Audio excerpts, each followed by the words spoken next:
Alle mannen van dit jaar een marathon rennen voor het goede doel. Dat is wat de 41-jarige Erik Volbert uit de Naad was. De marathons vinden plaats in alle 12 provincies van Nederland. Volbert draagt voor het goede doel spieren voor spieren. Ik ben al jaren aan het rennen en ik wil altijd wel graag een doel hebben.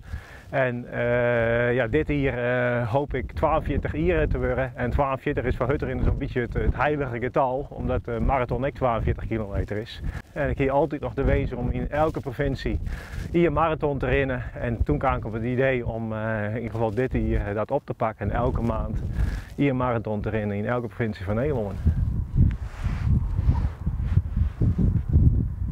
Dat doe ik voor Stichting Spieren voor Spieren. En zij zetten zich in voor bij met een spierziekte. En de gedachte die zij hebben is om mensen in beweging te krijgen met gezonde spieren. En die in te laten zetten voor ja, mensen met een spierziekte. Om op die manier alle spierziekten bij te verslaan. Volbert had de alronde die het hut traint. Hij zou op 21 januari zijn eerste marathon van dit jaar in Drenthe draven. Of het zijn lichaam een toppelmarathon vol had, is nog maar de vraag. Maar het tenader zet alles op alles voor het goede doel. Op het stuit had er al meer dan zo'n €100 ophellen.